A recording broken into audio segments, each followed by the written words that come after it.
as we are nearing the end of SHIROBAKO, the staff of Musashino is also trying to figure out how they're going to end their anime. Mm-hmm. That is still up in the air. And that's something we're going to try and figure out today here on episode 20 of Jared and Al Watch SHIROBAKO. I'm Jared, that is Doc Al and Ladium. Hello. And we are here to discuss episode number 20 entitled I'll Do My Best, Mustang. Gamba Mustang. Gamba Ruby.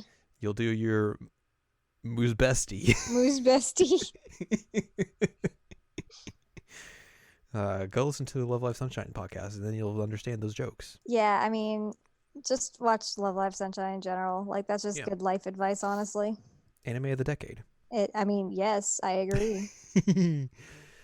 So yeah, we're basically trying to figure out what's the season finale of Third Aerial Girl Squad going to be, because they have run into a bit of a problem internally where they are, this is an adaptation of manga. The manga is still currently ongoing, and where the plot is currently in the manga is not really a good stopping point for an anime. Mm-hmm. So they're trying to come up with a unique way to end the anime that won't step on any toes within the manga or confuse anyone or basically anyone off. Which is smart. Yes. It's one of the probably the most difficult things I would say for an anime production company is getting a manga adaptation, but only being limited to like a 12, 13 episode season, especially when it's like, what are you going to do with that? If it's a long-ish running anime, Mm-hmm. like, there's still so much more to the story. Like, how do you wrap that up in a way that's, meaningful for the audience and also is, a good way just to end the story in general? Especially because, there's no guarantee you're going to get a second season. Right.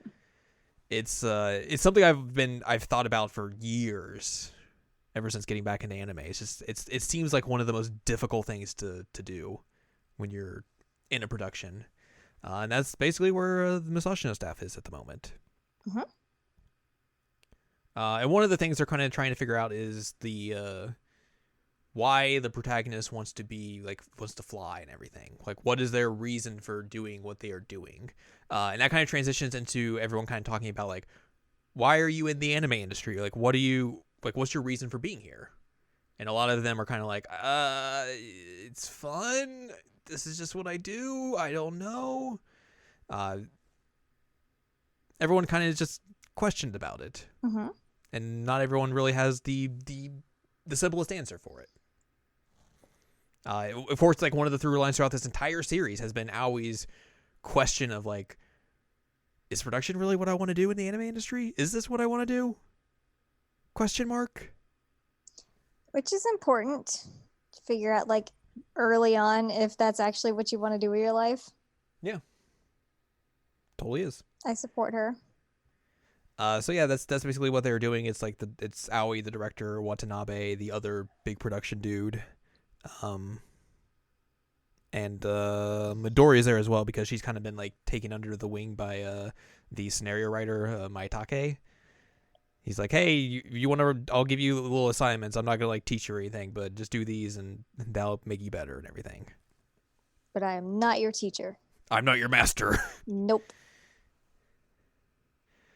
So she's been doing that, and she tells that to Aoi, and then your favorite character seems to notice and has a conversation with her where he basically gives the most sexist argument you could imagine within this series, where he's just like, oh man, if only I was a woman, I could just just pitter patter my eyes, look the right way, and I would just have all these opportunities just lining up for me. Must be so easy to do all this, and just you don't even really have to care about it. It's just all the doors are open for me. Fart noises. Oh my Big god. time fart noises. This dude sucks. Like, I hope that he gets better at some point, but like, we don't have that many more episodes left, so I'm not holding my breath that he gets better. Mm-hmm. But God, he sucks. I was so mad at this point. I think it's like, I mean, it's realistic in the way that, like, you know, obviously a show needs a villainous character just Right. to provide the drama and everything. But it's Oh, like, there's enough drama without this dude. totally. But like in general, like there's gonna be people in offices or just any kind of work environment that are just I mean, that's true. People do suck in general. Like, so. can confirm, but I just don't like this guy. He doesn't deserve to work with all these nice people. He doesn't deserve the one weird dude to think that they're friends. And considering just like how specific and just like pointed this argument is, like you have to imagine this is a critique of the industry in and of itself. Oh, definitely. So I just want to punch him in the face. Cannot blame you on that aspect. I would, and he would have to deal with that.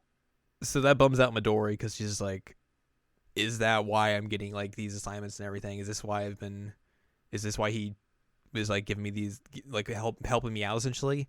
And then eventually she talks to him. He's like, I've never thought of you as a man. I thought of you as a writer. I hope you don't feel the same way. He's like, what? And he says, like, did somebody say something weird to you? Mm-hmm. Which, yeah. He's just like, I thought this might help you, and I'm just gonna give you these to help you get better. That's all. All right, cool. Goodbye. Later. I love her tights, by the way. She has like the neat little star tights, and I want them a lot. They're pretty good. They're really good. So they eventually come up with a good episode scenario for him to write, and they conclude their meeting. Hiroka gets into an argument with one of the episode directors, Hironori Madoka, where they have an argument about the animators that he's been bringing them from Studio Titanic, and he's just like, yeah, you got your animators you've been bringing to us that suck. Yeah. Like, why are you bringing these low rent, shoddy people who are just bringing us doodles essentially? He's like, what do you mean? We just need quality or quantity over quality, blah blah blah. They just like they get into it. They start screaming at each other. The director's like outside the door, like, oh, I don't want to go in. And like Aoi and Midori come in, like, what's going on? Taro comes in, he's like, someone say my name, let me walk in the door. Like one of them throws like a ruler and it's like going right at Taro, and then like the I forget what her title is, but she's like the one kind of like under the president. Yeah, she's like a super head honcho there, basically. Yeah, it's like knocks it out of the way. It's like, and stop it. We're not having this. Which, like, power to her, man. Oh man, it's impressive. We are still gonna get backstory on her, and it's gonna be real good. Oh my god, are we really? Just wait. Oh man. I think it's the last episode, but like it's really good. Wow, that's late. Mm-hmm. So yeah, like they have a sit down. They get sit down by her, and like the director's like, just apologize. This is all I gotta do. And like they like kind of like half at first, and just kind of go their separate ways. Hiroka kind of like mumbles to himself that like, you know, he's like he doesn't like how shows like this basically just try and essentially go for quality, but then like it is like the production staff gets thrown under the bus anytime like they have to make them do retakes or anything like that and stuff like that. He thinks that like the audience isn't going to notice the difference in quality if there is a difference in quality, because he thinks like, oh, the animation really isn't that important nowadays. The one girl hears and she's like, no, and it runs away. Is it the cute girl that I like? Yes, the socially awkward girl. I love her. I don't even know her name, and I love her. I think her name's Ai, because this is what the Wikipedia is referring to her as. Oh, really?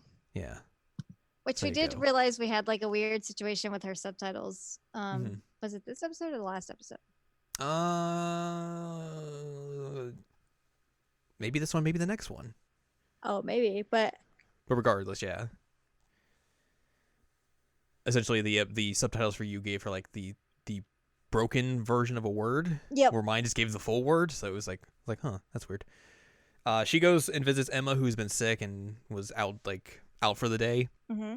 Gives her some potatoes, and they basically have a conversation about like what she heard and everything, and Emma's just like, "Nah, that dude's wrong. What is he talking about? He doesn't know he doesn't know what he's saying. Don't listen to him." Have a Animation potato quality in is this very trying important. People time. would literally notice that. Like, Yep. what are you talking about? Like, have you ever been on the internet? That's all people about.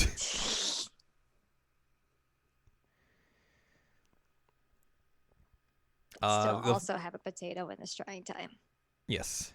The next day, Aoi has like been trying to figure out like the episode assignments for the last couple of episodes, and she gives the 12th episode to Hirooka and Taro, who Taro's like, "Buddy, my buddy."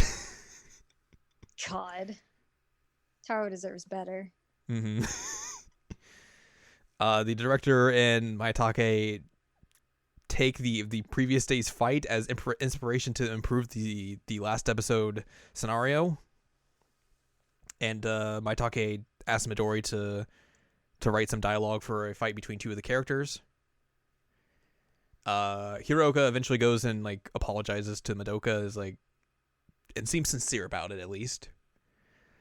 And then the end of the episode sees like Midori printing out the scenario draft and confronts Hirooka about like what he said to her, and he's like, "Hey," or she's like, "Hey, they gave me this opportunity, and like literally nothing I wrote is going to be in this, so I'm not like taking this for granted or anything. This isn't like just me waltzing in the door and doing whatever. Like, I'm trying my hardest here. Mm-hmm. Don't say like that again to me ever again." And that's how we end our episode. Yay! I think the end of the episode was a little less full of foul language, but you get the gist. That one dude sucked, and that's all I gotta say. And those tights are rad. It was a bad episode for him. I just like, he's just been annoying me, and then like when we got to this episode, I'm like, all right, I genuinely just dislike you now. So like he went from just like being an annoyance to like, I genuinely want you to just disappear. Mm-hmm. Which is not ideal for him, but he doesn't know me because he is not real. Well, he's going to have a little bit more problems coming up next episode. Oh, good Lord. So that's what we'll talk about next week. But for now, if you would like more from us, go to seasonlanguagecheckup.com or sic.cool, where you can find past episodes of this podcast and other podcasts like Season Language Checkup and Season Language Checkup OVA. And you can find columns and reviews on the site as well. If you'd like more from Anladium, go to anladium.com. She's got columns and reviews. And you can follow us on Twitter, twitter.com/animecheckup. Mm-hmm. So join us next time for episode 21. Don't hold the quality hostage. Mm-hmm. They say that in the episode. They do say that in the episode.